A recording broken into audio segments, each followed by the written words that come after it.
Hey guys, and welcome to today's video. Today, we have part 6 of a Moorish sovereign citizen who's representing himself on some very serious matters, with the possibility of life in prison hanging over his empty head. Now, we left off with his motion to disqualify Judge Bryant, which is about to be heard by Chief Judge William McConaughey. So let's begin. Calling case 02056199901, people of the state of Michigan versus Carnell McCreary L. Today is the date and time for a motion hearing. Appearances. Good morning, Your Honor, and to your staff, Christina Ritter on behalf of the people, P number 83505. Sir. Carnell Michael McCreary, appearing in appropriate persona. All right. It's my understanding, sir, you filed a motion to have Judge Bryant disqualified from the case. Judge Bryant denied your motion, and essentially your motion was appealed up to the chief judge, which is me. Is that correct, sir? That's correct. Okay. Argument. Well, the argument is, sir, under Michigan Code of Judicial Conduct, the judge is in violation of Canon 1 and 2 because I'm here falsely accused for a 21-year-old warrant. And I tried to speak, and she acts like Judge Judy. She just constantly cuts you off, is threatening, so far as be quiet. Canon 2, it says public confidence in the judiciary is eroded by irresponsible or improper conduct by judges. A judge must avoid all impropriety and appearance of impropriety. A judge must expect to be the subject of constant public scrutiny. A judge must therefore accept restrictions on conduct that might be viewed as burdensome by the ordinary citizen and should do so freely and willingly, Judge. And I come into court very respectful. I'm a 51-year-old man and I respect the system. But I'm feeling that I'm being given, disrespect. I'm being silenced. I have a right under the free speech to petition the court for redress of grievances and things of that nature. And if you look at the TV show Judge Judy, this is how she acts, Judge. Yeah, well, the difference between Judge Judy and Judge Bryant is a little thing called jurisdiction. Judge Bryant has it because she's a real judge, and Judge Judy does not because she's not. And I wouldn't conflate the two neither, as Judge Judy's attitude is done for a TV audience, while Judge Bryant reserves her attitude for idiots like you who disrespect her court. Totally wrong. And she asked me, what did I want to do with the case? I said, I would like to challenge jurisdiction because I went to prison in 2002 for 15 years and 8 months. They had, under the rule, I believe for misdemeanors, 40-something days, for felonies is 6 months. So I request that the prosecutor prove its authority in bringing these charges so late. And I have been home 6.5 years, productive in the community, no problems. And I'm trying to do right, Judge. I made past mistakes when I was a young man. And I'm just being treated like I'm just a criminal. I'm supposed to be innocent until proven guilty, right?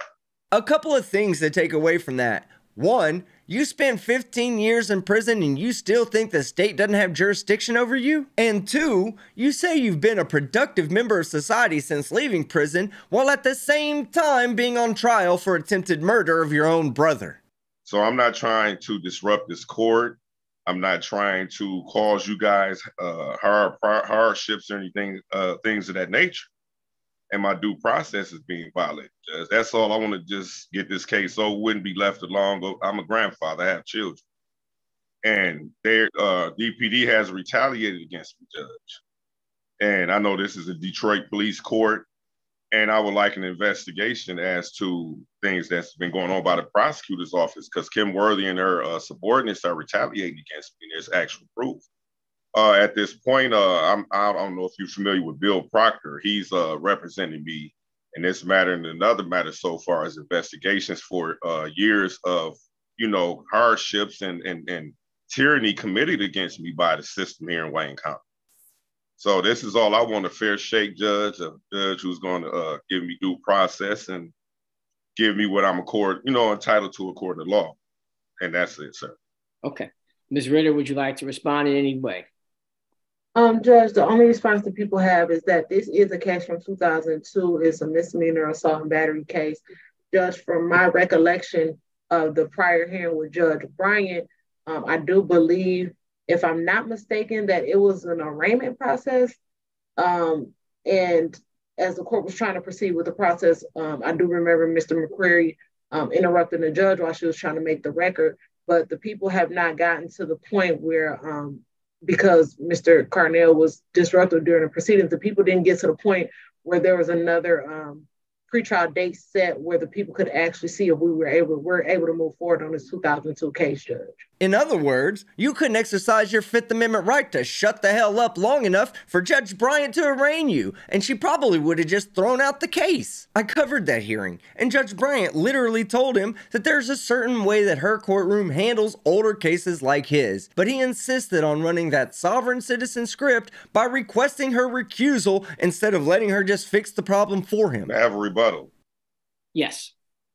Okay, Judge, I would like you, if it's possible, I know you guys are on Zoom, so you should have access to recordings of these hearings and things of that nature. I believe that the prosecutor just fabricated facts to you because I was not rude to this lady. All I asked her is, like, she said, what do you want to be done with this case? I said, I would like to challenge jurisdiction.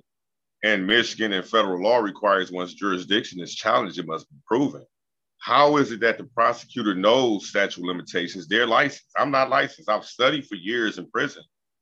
And they don't know that there's a statute of limitations. This is vindictive prosecution because of my complaints against Kim Worthy, Your Honor. And the record will reflect the evidence. And I object to her statements. All right.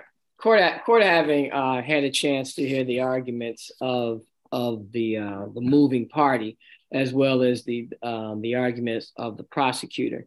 The moving party is asking for a recusal or to have Judge Bryant disqualified based on Michigan Canons 1 and 2, based on that she is biased, as well as is not allowing a person to be able to basically argue their case. The moving party is stating that he wants to challenge jurisdiction and that he was not allowed to do so. The prosecutor is stating that there was only a proceeding at an arraignment and that the prosecution hasn't even got to the point where they have established whether they want to move forward with the case, but that was not allowed to happen because in their view, there was disruption in the court and there was a breakdown. The moving party is disputing that. He's saying that I could go to the video or the tapes to dispute that. Oh, you don't need the tapes, Your Honor. Judge Bryant didn't even go full crazy on him. She might have hit half crazy, but it's Judge Bryant. At this time, the court is not going to make a decision at this point. I am going to pull the tape. Pull the transcript. I'm going to make a decision very quickly on this. I'm not going to let this continue. And even based on, the court does have an opinion probably on the likelihood of prosecution on a 21-year-old case. So we're going to come back on, we're going to come back on July 6th at 10 a.m. Please check your schedule, sir. May I also, you say July 6th, sir? Yeah. Okay. Yes. May I also, if I may, check your schedule first. Check your schedule to see are you available for that time. I'm available. I'm stuck here on tether, sir. I'm available at any time you guys want me to. Okay. All right. Well, put it on your schedule for 10 o'clock on July 6th. Okay. Can I say one more thing? If you look at Crampton versus Michigan Department of State 395, Michigan 347 at 351, it says the United States Supreme Court disqualified judges and decision makers without a showing of actual bias in situations where experience teaches that the probability of actual bias on the part of the judge or decision maker is too high to be constitutionally tolerable. And I'm not saying like trying to attack Judge Bryant or whatever else, but she has an attitude like Judge Judy. She just cuts you off. And I'm just like, So when she kept doing it, this is when I objected and asked her to recuse herself. Yeah, and that was your right. But just because Judge Bryant didn't let you prattle on for an hour like Judge Sabri did, doesn't mean that she has a judicial bias against you. She just runs a stricter courtroom, and you are acting like a petulant toddler. And sir, and again, as the chief judge, I don't have to have a showing of actual bias, but perceived bias, something in the fairness of justice, that is my standard. All right, guys, that's the end of the video. The next hearing was the following day with Judge McConaughey, but that hearing took place offline, so I don't know what the results were.